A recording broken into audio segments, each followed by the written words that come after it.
Hello everyone, and welcome back to the series on multivariate data analysis.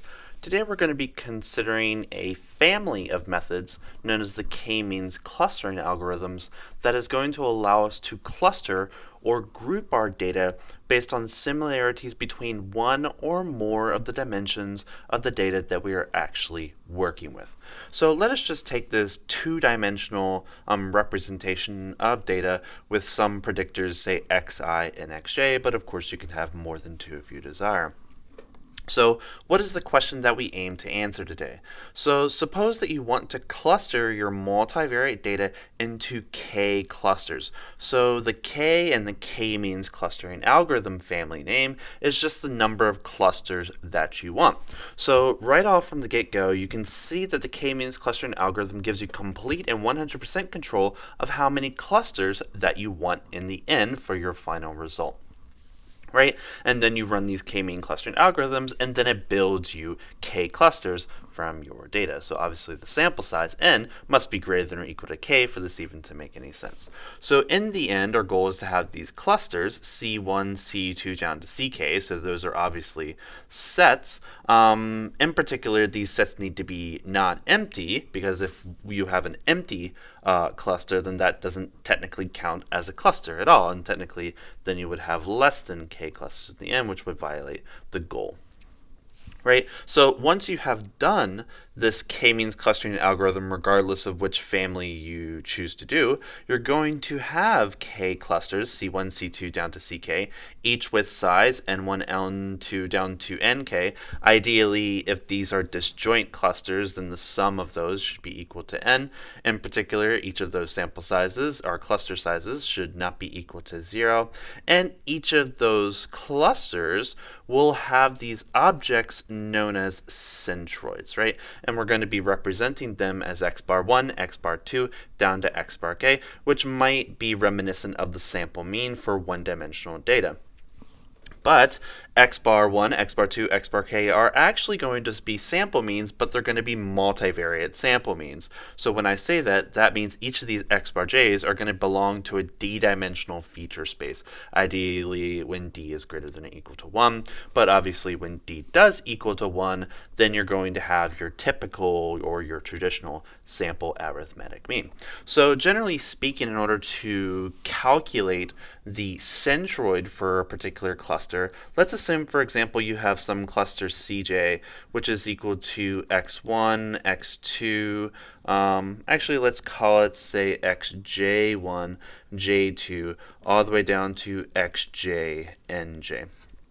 Right? And keep in mind, each of these objects, xj, I belong to a d-dimensional feature space, right? So they're technically vectors in the form. For example, you can have age, you can have height, you can have weight, and as many features as you want. So let's assume that these are our objects inside of this particular cluster, and there's at least one of them because we're assuming that it's not empty. Then the centroid for that is going to be equal to xj1, and keep in mind that's a vector, plus xj2, the second point of cluster j, all the way down to xj nj, that's the last point of cluster j, all the way divided by nj, the number of points in that cluster, right? So just in case you're still unsure of what these little objects in green represent, we can say as an example, xj1 will be equal to 32, 172, 65.1, where this corresponds to, I don't know, let's say age, let's just say height in centimeters, and that could be your salary in thousands of dollars per year or something like that, right? So that's pretty much what we have going on here for this calculation of centroids, right? So again, this is called the centroid for cluster J, and you're going to have k of them in the end. Right? So centroids are obviously going to be one very important metric that we're going to need for all of our algorithms for the k-means clustering family. Another metric that we're going to need is what is commonly referred to as the within cluster variation. the within cluster variation. So I'm going to be representing or notating the within cluster variation as SSCJ. So each of these clusters is going to have a different SSC or a different within cluster variation. And this is going to sort of reminisce you of your SSE for, say, ANOVAs or multivariate ANOVAs. So to calculate this, we're going to take a very traditional approach. So we're going to sum from I is equal to 1 to nj. So for each point in your cluster, you're going to do that particular point and look at its distance from its associated centroid, transpose that, and then do it again. So obviously this metric is reminiscent of a sample variance, but it's a multivariate one. Right? So keep in mind, each of these xi's belong to a d-dimensional feature space. So that means this is a d-dimensional vector. That's a d-dimensional vector. That means this object here is a d row by 1 vector. So that means this is a 1 by d multiplied by d by 1. So obviously you have a bunch of 1 by 1s or scalars that you're adding up. So obviously this object is going to be a scalar that is greater than or equal to 0. So what would we like to see about the within cluster variation for each of our clusters? So one obvious thing that we would like is we would like the SSCJ to be small, right? And obviously we want it to be small for all j is equal to 1, 2, down to k, right? So when this SSCJ is relatively small, i.e. as close to 0 as possible, maybe, we'll see, then what can we say? So therefore, if this is the case, then that means everyone in the cluster is relatively similar, or in the geometric aspect, close to one another with x bar j, their, I guess you could say, vector estimates, right? And you could also view this this centroid as a representative of that particular cluster. So what exactly does a centroid represent for its associated cluster? Well, technically speaking, you could say, oh, maybe x bar j is an unbiased estimator of each point inside of its cluster, and to some degree that may be accurate, but nonetheless, the more closer SSEJ is to 0, then the closer all of our points are going to be to x bar j. So even if it might not be an unbiased estimator, it definitely does serve as a good approximator for every point inside of that cluster. So it at least has that from the numerical side. Right, so how are we going to generate these k clusters? That's the really important point and the highlight of this discussion, right? So the algorithm or the algorithm family, as I've already mentioned, is known as the k-means clustering algorithm.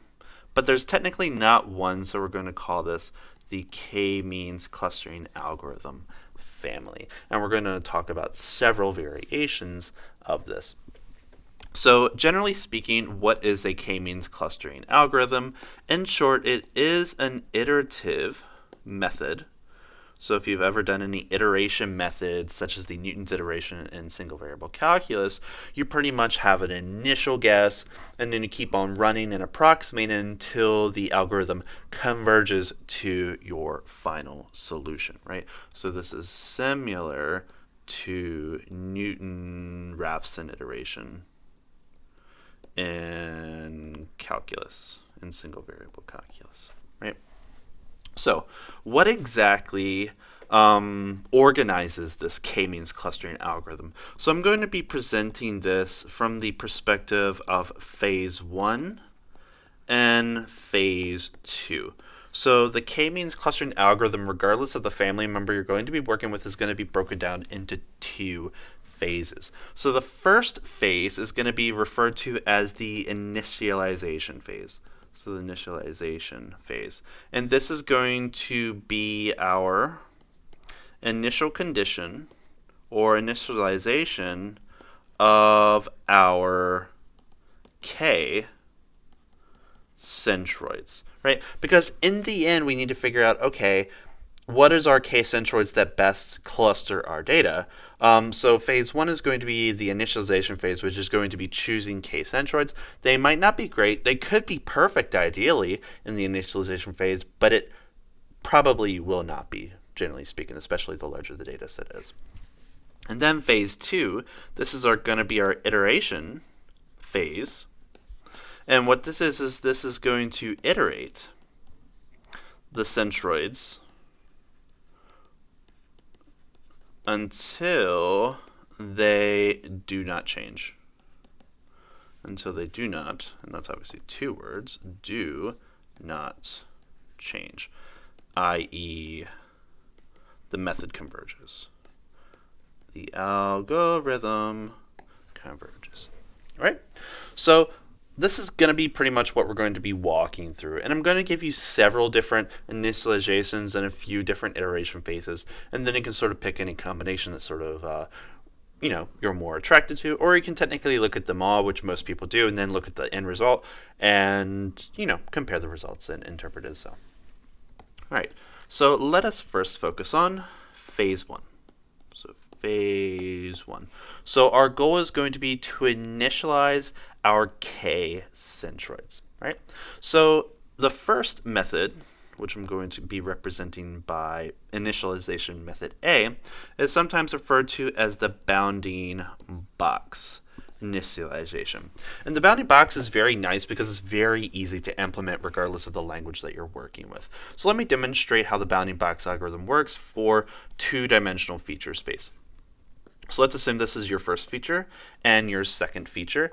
And usually speaking, usually as a precursor, you usually need to standardize your data. That is, you need to take the z-score of x1, the z-score of x2, the z-score of x3, all the way down to the z-score of xd, and centralize it around 0, just like we did with principal component analysis and also linear discriminant analysis, and a few other things such as multiple linear regression for stability analysis as well. So standardizing your data is usually a very important point of the iteration methods, right? Because just because we shift them, the point still remains the same, and the distances are technically still relatively the same distance. It's just proportionally equal to each other. So once you have standardized your data and you need to figure out, okay, where are my initial centroids, what we're going to do is we're going to take our points. Let's assume we have this point here, this point here, this point here, this point here, and this point here. And the bounding box, first off, looks at each of these features and finds the minimum and the maximum value for your data points. So in this particular diagram, this value corresponds to the minimum of x1, and this value corresponds to the maximum of x1. Okay, then we're going to be looking at x2. So x2's minimum is going to be looking at right there. And this value appears to be the maximum of x2. So once you have done that for all of your D predictors, then what you're going to do is you're going to have some region associated to it.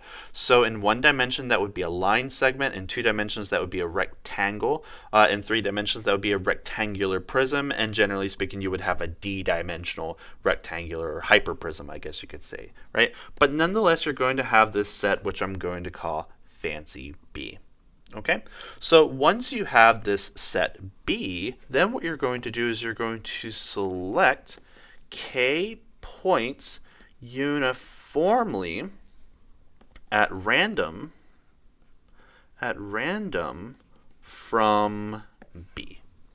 Okay, so exactly what does that mean? So keep in mind you're going to be choosing a random number uniformly from the minimum of x1 to the maximum x1, and you're going to be selecting k points. For example, you're going to have, say, 1, 2, 3, and then k. So those could be your random points, and then you're going to have, for example, 1, 2, 3, and k.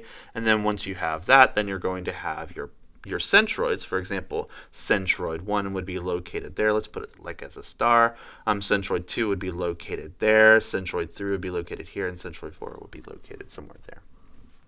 Okay.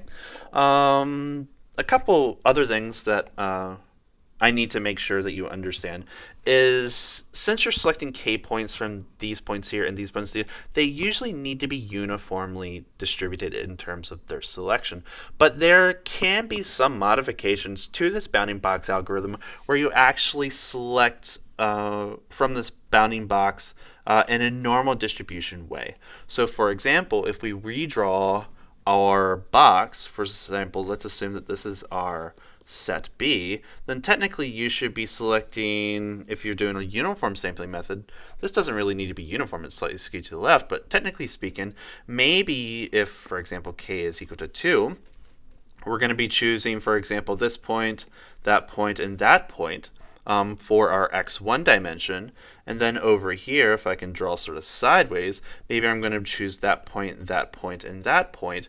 And then that's going to give us, for example, our x bar 1 centralized. Let's assume those match. Let's assume that's x bar 2, and let's assume that this is going to be x bar 3. So those would be our k is equal to 3 centroids that you would have via a bounding box iteration. Okay, so once you have that, then you have finished the initialization phase, assuming that you wanted to do a bounding box initialization. But there's a few other methods that are a little bit more robust than this. Before we go through what you would do after you initialize your centroids, I just want to go through some of the other initialization strategies that you definitely should keep in mind, because sometimes the bounding box algorithm might not give you what you want. But keep in mind the bounding box algorithm does give you some flexibility because you technically are choosing randomly from your bounding box. So if you don't get a good initialization, you could always choose a different random sample from your bounding box B as well. So another method that is very similar to the bounding box is sometimes referred to as the convex hull initialization strategy. So again, what I want to do is I want to demonstrate this with a two-dimensional graph. So let's assume that this is x1, x2 that are, for example, standardized. And let's assume that we have this point here, this point here, this point here, this point here, this point here, and let's throw some other points here. So if I want to draw a bounding box for this, so a bounding box is probably, if my eyes serve me well, probably going to be this region, right? So this is going to be our bounding box. So the convex hull is actually going to find the smallest convex polygon that encloses all of our points. So what you can do is you can take this point and connect that point, because if I were to extend that line, there's nothing going to be to the northwest of that line. I can connect those 2 points, nothing's going to be above that line. Extend those 2 points, nothing's going to be beyond that line in the northeast. Extend those 2 points, nothing's going to be below them, and then connect those 2 points, and that's going to form a convex polygon. So once you have this, you're going to have this region here, which is referred to as the convex hull of the data set. And keep in mind, this is technically for k-dimensional regions as well. Right? So one obvious thing is that H, our convex hull, is a subset of our bounding box. So there are some points that you can choose with a bounding box that you will not get with a convex hull, and that does come with its ups and downs as well in terms of strategies. So how does the convex hull initialization phase go? You probably can take a guess. What we're going to do is we're going to pick k points, k random points inside of H, right? And instead of B. And how you do that, usually it's every point inside of H should be having the same likelihood of being selected. Just the implementation for this is slightly more complex. Right, so that's the second initialization phase. Let's look at the third one, C. This is called the Forgy. So the Forgy initialization strategies. So again, let's recall that our sample dataset S is a subset of d-dimensional feature space. So what we're going to do is we're going to select k points from S without replacement. And those points will be our centroids. I mean, obviously they're not going to be centroids, same as A and B initialization strategies, but they're going to be our initial centroids. So let's draw a little diagram here. So again, let's assume this is x1, x2. Let's assume, for example, d is equal to 2, and let's assume that k is equal to 4. So let's assume that we want 4 initial centroids. So let's throw some points here, just randomly. All right, so let's assume that that's what we have. Obviously, n needs to be bigger than or equal to 4 in this particular case. And I'm just going to choose 4 points at random. So for example, that's going to be x bar 1. Let that be x bar 2. Let that be x bar 3. And let that be x bar 4. Right? And those are our 4 initial centroids. Very, very easy to implement, just like the bounding box algorithm. Right? So again, that's going to generate 4 initial centroids. If that doesn't produce a good clustering output, then obviously you can choose a different k initial points. And keep in mind, this is called the Forgy initialization strategy. There's another method that is sort of like the Forgy method, and it's sometimes referred to as the k-means plus initialization, but some people will also call it the Arthur Vasovitsky initialization method. Right? And all this is a modification of Forgy. Right? So what we're going to be doing for the Arthur Vasovitsky or the AV method is going to be all k points. So let's assume this is the goal. So all k points of S are chosen such that the associated convex hull of those points cover the most d-dimensional volume. So obviously when d is equal to 2, that would be area. When d is equal to 1, that would be length. When d is equal to 3, that would be volume. And when d is greater than or equal to 4, that would be hypervolume. Right? So let's assume that that is our goal. And let's go here. So let's assume that d is equal to 2, and let's assume that k is equal to 3. Let's just throw some points on here. Right? So let's assume that those are our points. And what we're going to be choosing is 3 points such that the area between them is as large as possible. I'm going to be choosing some points here that is very, very trivial. I'm going to be choosing this point, and I'm going to throw another point here to make it a little bit more trivial, because sometimes eyeballing it is not as nice. So when I connect these 3 points, right? So obviously when k is equal to 3, that's going to form a triangle. So our goal is to find which 3 points produce the largest area. Right?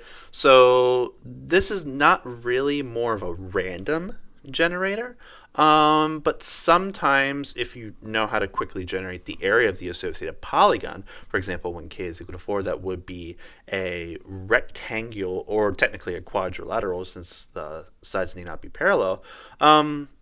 Technically speaking, this will generate better results, but it's a little bit more harder to implement because it takes a longer time, because you have to calculate the area, make sure it's largest amongst all of the other possible categories. And there's several algorithms out there that helps you find which points generate this particular polyhedral.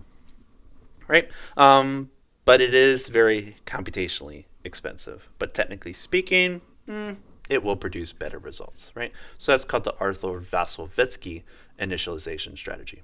So up to this point, we have 4 different initialization strategies. We have the bounding box initialization, convex Hall, Forgy, and Arthur Vaskovitsky. The 5th and final initialization strategy that I want to mention, there are of course more, but these are the 5 of the most common ones, is called the random partitioning initialization strategy. So what is this going to do? So this is going to assign a random number from 1 to k. So k is obviously a number bigger than or equal to 1. And this is going to be chosen uniformly for all points xi inside of our d-dimensional feature space.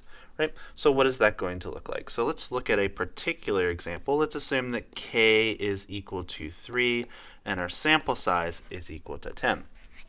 Right, so let's look at our indices. So I is going to be equal to 1, 2, 3, 4, 5, 6, 7, 8, 9, and 10.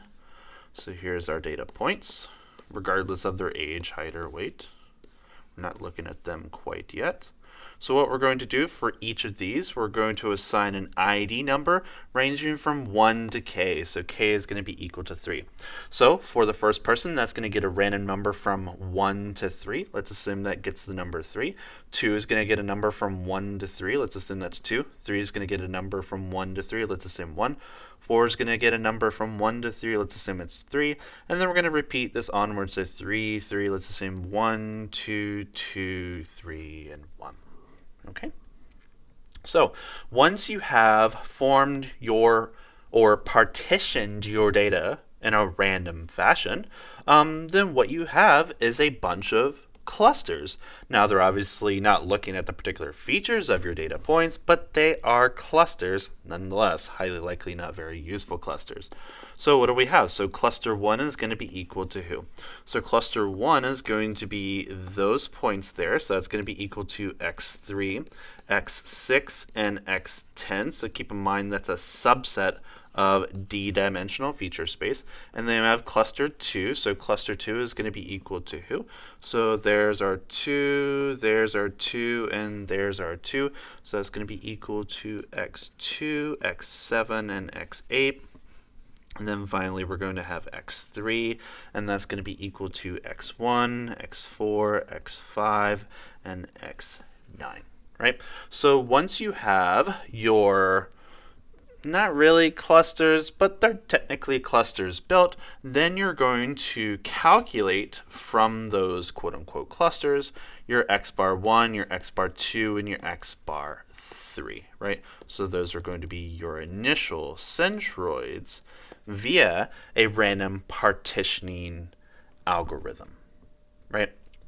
So those are 5 different ways you can generate initial centroids for a k-means clustering algorithm family: bounding box, convex Hall, Forgy, Arthur Vaskovitsky, and random partitioning. Not all of them are going to provide great results all the time, but you should work with all of them to sort of see, what their output gives you, and then look at your data and analyze for yourself if it was a good initialization strategy or not, right? But technically speaking, that's an experimental problem that I'll leave for you.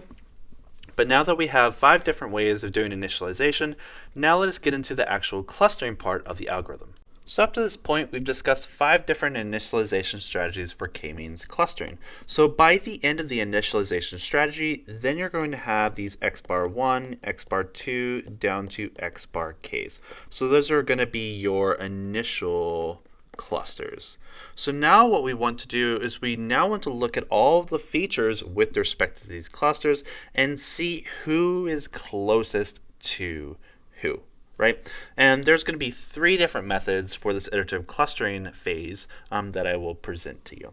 So the very first iterative clustering phase is going to be referred to as the MacQueen iteration method, right? So what this does is it clusters or analyzes 1 point at a time, right? So if it does 1 point at a time, for example, and keep in mind it's analyzing the points from our sample size S, and technically it's with respect to some hierarchy, right? So the order for which you cluster them might change the output of that, right? So for example, let's assume you have ordered or sorted your values from least to greatest, or with respect to whatever hierarchy you have. You're going to have x1, x2, x3, x4, all the way down to xm, right? So once you have built your hierarchy of your choice, right? So x1, x2, x3 down to xm, then you're going to be clustering them. So let's assume for this demonstration, let's assume that k is going to be equal to 2. So our goal is to build 2 different clusters in the very m, right? And let's assume that d is equal to 2 so that our graphs are 2-dimensional. So at this current moment, before we do anything, we're going to have our x bar 1 and our x bar 2 inside of this particular arena. So the first point that we're going to be analyzing is x1. So x1 is going to be, for example, located here in green. So the next thing that we need to do is we need to calculate the distance from x1 to x bar 1 and x1 to x bar 2. And then what we're going to do is we're going to find the closest centroid. Right? Now, keep in mind, our centroids, C1 and C2, or our clusters rather, are currently all empty because no points have been assigned to cluster 1 or cluster 2. Right? So obviously in this particular picture, we can clearly see that x1 is closest to x bar 2. So since that is the closest centroid, x1 will be associated to cluster 2. Right? So that means this is going to update. So cluster 2 is now going to contain person number 1, and cluster 1 will stay empty. Right? So that means from here we're going to update our new centroids. So the centroid is still going to be x bar 1, that sort of fake centroid, and centroid 2 will now be equal to the same as x1 because the average of 1 point is just that point itself. Okay, so that is going to be our new centroid, right? So that's the first iteration. So now we're going to do the next iteration, right? So again, x bar 1 hasn't changed, and x bar 2 is now going to move here, right? Because that's where our point x1 was located. So currently C1 is empty and C2 contains x1. So now we're going to introduce point number 2. So where's point number 2? Let's pretend that point number 2 is here. And then we're going to calculate the distance from x2 to x bar 1 and x bar 2 to x2 as well. And then we're going to choose the closest. Right? So in this particular picture, obviously you can clearly see that x2 is closest to centroid number 2. So that means that x2 is going to be joining x1 inside of cluster 2. So once we have that done, we're going to have that C1 is still going to be empty, and C2 is now going to be containing x1 and x2 now. And therefore, what do we have? So our centroid 1 is still going to remain lonely up here. And then we're going to have our next centroid is going to be located to be directly between, keep in mind that's x1 in disguise, and x2. So that means the average of those is going to be somewhere in the middle of that line segment containing x1 and x2, aka x bar 2 and x2. Right? So now let us go and update our graph. So x bar 1, our lonely empty set, is located here. And then x bar 2 is going to be located here. And keep in mind there's x1 and x2 located right there. That is generating that particular x2. All right, so we have C1, which is currently empty, and C2 that currently contains x1 and x2. And now we're on iteration number 3, right? So therefore, we're going to be considering point number 3. So if, let's say, point number 3 is located here, what we're going to do is we're going to be generating the distance from x3 to x bar 1 and x3 to x bar 2, x3 to each of these centroids. We're going to find the one that's closest to it. In this particular picture, obviously, x3 is closest to centroid number 1. Therefore, it's going to be associated to cluster number 1. So therefore, C1 will now be updated to contain position 3, or person number number 3, and C2 will remain the same. Therefore, since C2 does not change, that means X bar 2 does not change. And keep in mind, X bar 3 will now change since it has a new person, but since it only has 1 point, X3 will become centroid 3, right? So once we have that, then we're going to continue this on and on and on, right? So iteration 4 is going to look like what? So we're going to have X bar 1, which is technically the same location as X, 3. And then we have our X2, our popular cluster down here, which has X1 and X2 in it. Right? So the next point obviously would be person number 4 on iteration 4. Let's assume that person number 4 is located here. And what are we going to do? Well, we're going to be calculating the distance between that point and each of the centroids, and then we're going to be choosing the point that's closest to it, right? So what you're going to have here once you continue is you're going to have a centroid located, for example, here, and then here, and then you're going to have, for example, x1, x2, x4, x3, x5, x6, x7, x8, x9, x10, x11, and x12, for example. Right? And all of these points are going to be closest to the centroid that it was closest to through this MacQueen iteration. Right? So this is obviously the result of iteration number n.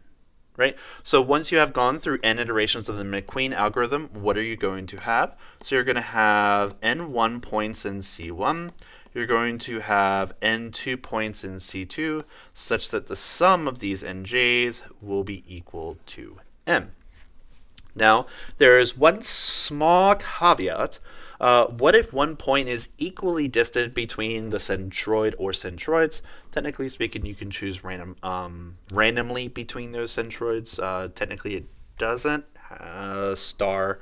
matter there.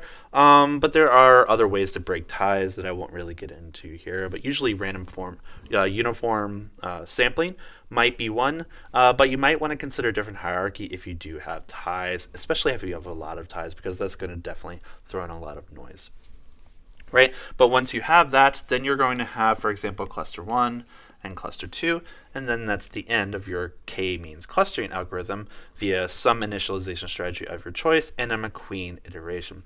But there's a couple more iteration methods that I definitely want to consider that are commonly used in practice. Aside from the MacQueen algorithm for iterative clustering, another method that is commonly used is known as the Lloyd iterative clustering algorithm. So let's take a look at how the Lloyd algorithm is going to go. So let's assume that we're working in two-dimensional feature space, and let's assume that we're working with 3 clusters. Let's assume that our initial clusters were located, let's assume right here, let's assume right here, and let's assume right here.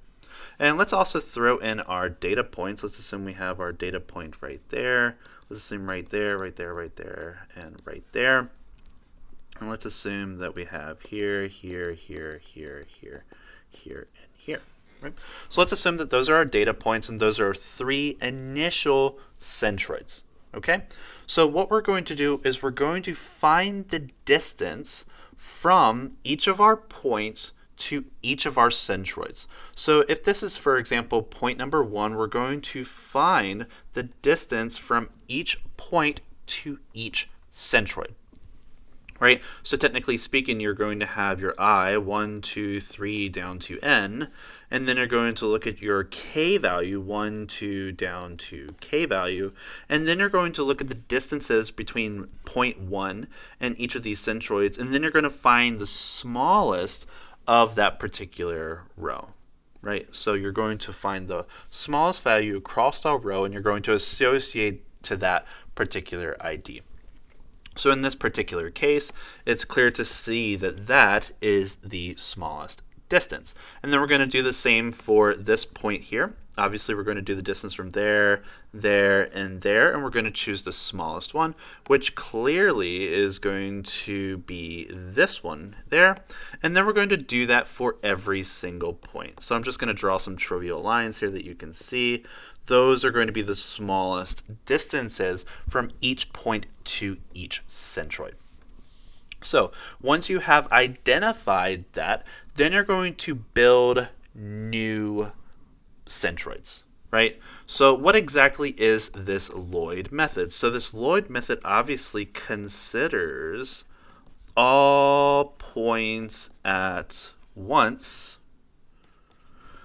and clusters points to the nearest centroid. Right? So in this particular case, where are our new centroids going to be? So you're going to do the centroid for these points here, and that's going to give you a new centroid, probably located somewhere there. So this is the new centroid. This obviously is going to be the new centroid 2. And then you're going to have over here, where is that going to be? It's probably going to be located somewhere located there, right? So obviously it's clear to see that this is very sensitive with respect to outliers. So you might want to use the medoid or the median centroid instead of the arithmetic mean centroid, but it's really up to you. There's lots of variations you can put in play here, right? So once you have that done, now you have new centroids at play here, right? So once you have your new centroids, these old centroids no longer matter, right? So now we have this x bar 1 located here. This x bar 2 doesn't really matter anymore, right? Where's our old point that used to be there? Oh, I think they got lost, right? Oh well, so that's going to be our x bar 2. 2 usually goes on the bottom. And where's our x bar 3? So this point no longer matters, and that's the only point that matters now. And then you redo this. So again, once you have your new centroids, then you're going to find the shortest distance between all of the points in all of our centroids. Obviously, cluster 2 has no variation associated to it. And then you're going to go here. And then notice you're going to find the centroids of all those associated points and calculate a new centroid. For this particular picture, notice that all our centroids do not change. Okay? So that's good. So therefore, if we repeat that process, it will not change anymore.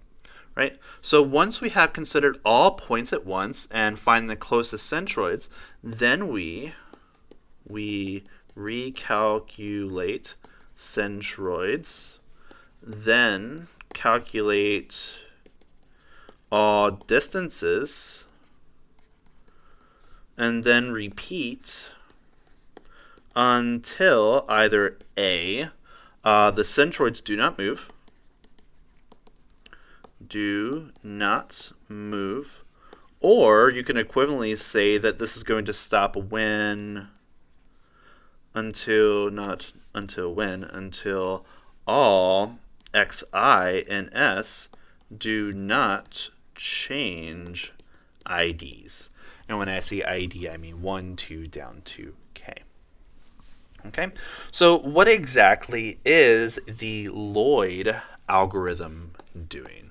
So what Lloyd is trying to do is it aims to minimize the SSCJ, or the within cluster variation, which again, keep in mind is the sum from I is equal to 1 to nj of xi minus x bar j transpose xi minus x bar j. It's trying to minimize this, and it's trying to minimize it for all j. Now, depending on your initialization, it's possible that different initializations will lead to different values. So let us take, for example, the SSC value for cluster 1. Now let's assume we get the SSC value for cluster 2, right? So this is cluster 1, this is cluster 2, and let's assume that we have some possible C values here and here.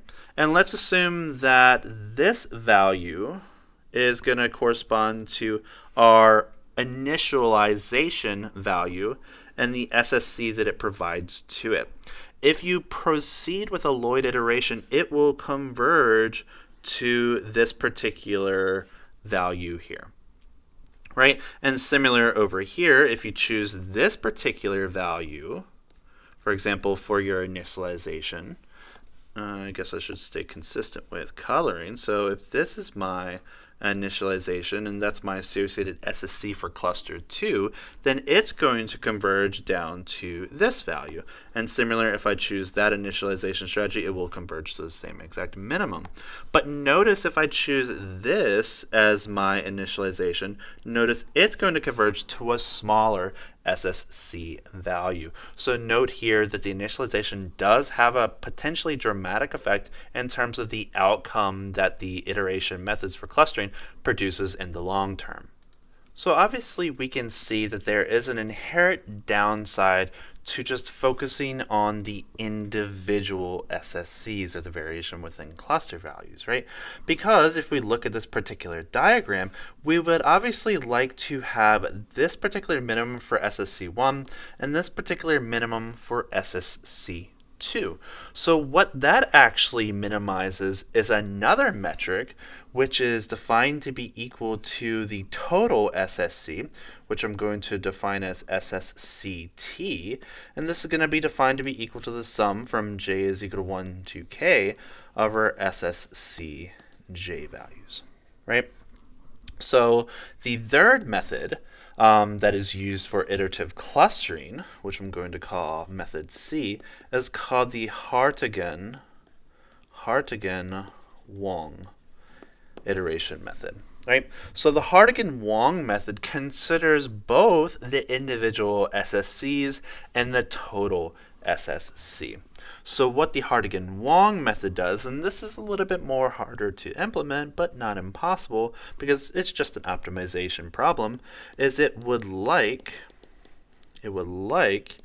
each SSCJ to be small on each iteration, but with the priority that SSCT is minimal. Right? So it's very easy to see before you even start trying to code this is that the Hartigan-Wong is definitely a lot more computationally expensive than the Lloyd iteration method, right? So if the Lloyd doesn't give you what you want, you might want to try a different initialization strategy to feed the Lloyd method. Obviously, that would add some time, so instead of doing a bunch of different initializations, you might want to go with a Hartigan-Wong, which already considers, in some sense, all of the possible matchings that these points could be clustered with for a given value of k. Right? So up to this point, we've discussed 5 different initialization strategies, 3 different iterative clustering strategies. So technically what you have here is a family of 5 times 3 equals 15 different k-means clustering algorithms that you could consider implementing or using on your data analysis project. So I hope you enjoyed this video, and I'll see you in the next one. Take care.